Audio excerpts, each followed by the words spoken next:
School kicks out elderly janitor. The next day, a billionaire's helicopter arrives. The rhythmic squeak of an old mop against the linoleum floor was a familiar sound at Westwood High. For nearly 4 decades, Frank Dawson had been more than just the janitor, he had been the heart of the school. He was there before sunrise, brewing coffee for the teachers. He stayed late, fixing broken lockers. He knew every student's name, offered words of encouragement, and never failed to show up with a kind smile. But none of that mattered when the school board decided to cut costs. "You understand, Frank," the principal had said awkwardly, avoiding his eyes. "Budget constraints, new policies, we have to let you go." Frank only nodded. He understood all too well. He packed up his few belongings, an old toolbox, a photo of his late wife, and a faded yearbook signed by countless students. He took one last look at the school and walked out into the cold evening, unsure of what was next. Word spread quickly. Students whispered in the hallways. Teachers exchanged dismayed glances. But policies were policies, and no one dared challenge the decision. That is, until the next morning. A deafening roar filled the sky.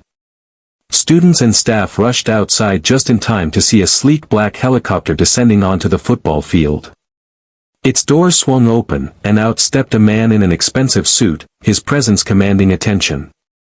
It took a few moments before someone gasped, recognizing him. "Isn't that Ethan Carter?" a teacher whispered. It was. Ethan Carter, the billionaire philanthropist, the tech mogul, the very same Ethan who had graduated from Westwood High 20 years earlier. He strode across the field with purpose, heading straight for the principal. "Where is Frank Dawson?" he demanded. The principal stammered. "We had to let him go. Budget cuts." Ethan's eyes darkened. "Let him go?" He turned to the students, his voice rising with emotion. "Did you know Frank used to sneak me sandwiches when I couldn't afford lunch? He bought me my first tie for a job interview. He believed in me when no one else did." Silence fell over the crowd. Some students looked down, ashamed. Others nodded, remembering the countless ways Frank had touched their lives. Ethan took a deep breath and faced the principal again. "I came here to change that." He pulled out a check and wrote a number so staggering it made the principal's face pale. "This should cover whatever budget problems you have. But on one condition, Frank Dawson gets his job back.